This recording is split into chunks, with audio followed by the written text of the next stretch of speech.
world. Its membership pervades world politics, business, banking, the whole shebang. And it's the Templars under another name. When we continue, the world's largest secret society comes to America, and its influence is enormous. Of the 56 signatories of the American Declaration of Independence, 50 were known Freemasons, only one was known not to be. According to the conspiracy theorists' view of the world, the Knights Templar, fleeing persecution by the King of France, bring their secret knowledge, whatever that may have been, to Britain and form regional clubs called lodges in a new organization called Freemasonry. Modern Masonry, however, claims no connection to the Knights Templar. Probably the #1 secret society in terms of fear and speculation are the Freemasons. The Freemasons are the connective tissue that have carried ancient knowledge all the way through the centuries up into the modern secret societies. Just about the only thing conspiracy advocates and Freemason historians agree on is the date of the first Grand Lodge meeting of the organization, June 24, 1717, at the Goose and Gridiron Ale House in London, England. The Freemasons were founded as an organization dedicated to the free exchange of ideas. That might sound simple and obvious today, but there weren't many such places where individuals could get together and freely discuss the issues of the day. And almost from its inception, there are conspiracy theories about the Freemasons' hidden agenda. They were seen as subversive by the autocratic kings who ruled at that time, who fostered theories about how subversive and evil these lodges were, whereas in fact they were nothing of the sort. Freemasons arrive in America as early as the 1730s, and very quickly they establish a membership roll of prestigious colonists. Of the 56 signatories of the American Declaration of Independence, 50 were known Freemasons, only one was known not to be. George Washington's first inauguration in 1789 was a Freemasonic ritual. Look at the pictures. At the same time that American Freemasons are supposedly using their secret knowledge to create a new country, a Freemason in Bavaria by the name of Adam Weishaupt forms a secret society known as the Order of the Illuminati. The Illuminati were a small group that attempted to apply the ideals of the Enlightenment. They tried to create a just society in a corrupt world, and they wanted to do this all in a private way. Within a few short years, the Illuminati grows to over 2,000 members from throughout Europe. The organization claims to be a forum for free thinkers to discuss political change. But to the rulers of Europe, it is a subversive secret society, and the Illuminati is suppressed just 8 years after its inception in 1784. The Illuminati were simply closed down by the ruler in Austria. And that was that. They went out of business, but not in the imagination of people who fear it. The Illuminati were not just involved, they were the driving force behind the creation of what we now call the United States. Ike and others point to the fact that the Illuminati's symbol, the pyramid with an all-seeing raised capstone, is also a symbol of American governance. The reverse of the Great Seal of the United States had this Illuminati symbol on it. And one of the great frontmen for the Illuminati in the 20th century, Franklin Delano Roosevelt, put it on the dollar bill, this same symbol. And if you look at the words above and below, it actually says, welcoming the arrival of the new secular order, the New World Order. And the New World Order is one of the code names for this Illuminati agenda.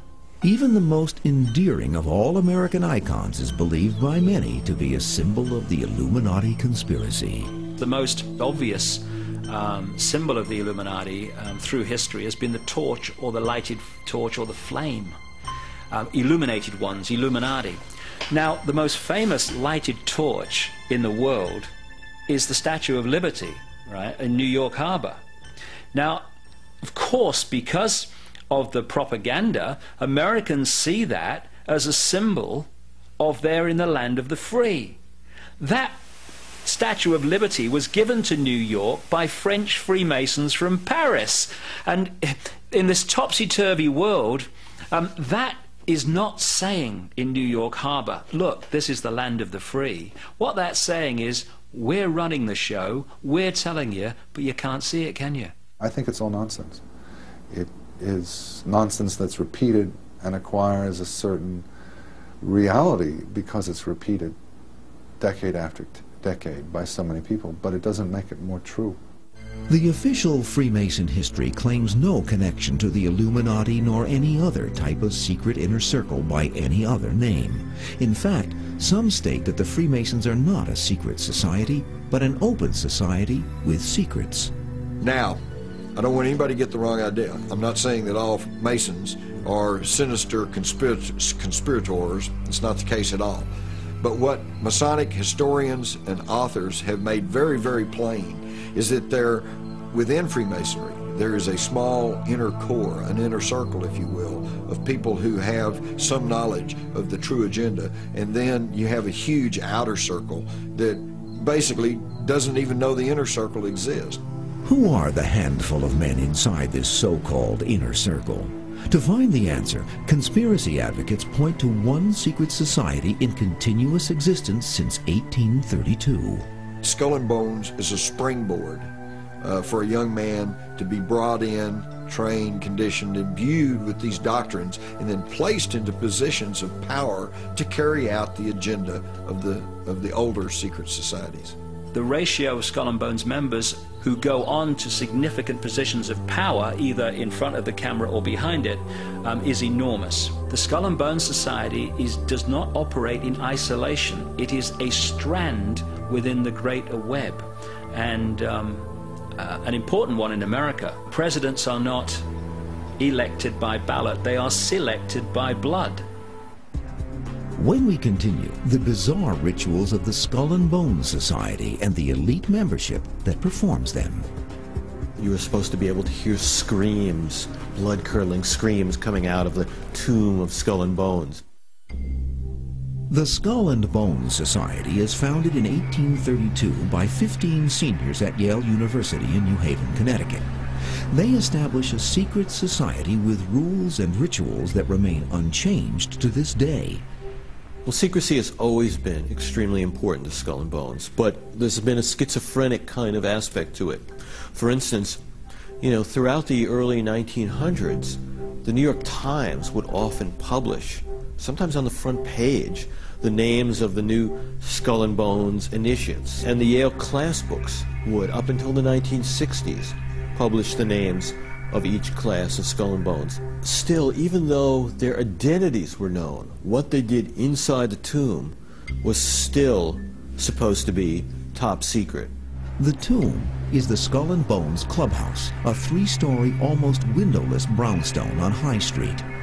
When I was an undergraduate, and I lived next to it, it's a very spooky kind of place, and you could project all sorts of fantasies about what sort of spooky and horrific things were going on inside, just from the sense it gave of the intimidating kind of aura it had. 10 years after he graduates in 1968, Ron Rosenbaum sets out to penetrate the confines of this secret society. You would hear all sorts of stories about the initiations that went on, the kind of horrific psychodramas that they would put the initiates through. You were supposed to be able to hear screams, blood-curdling screams coming out of the tomb of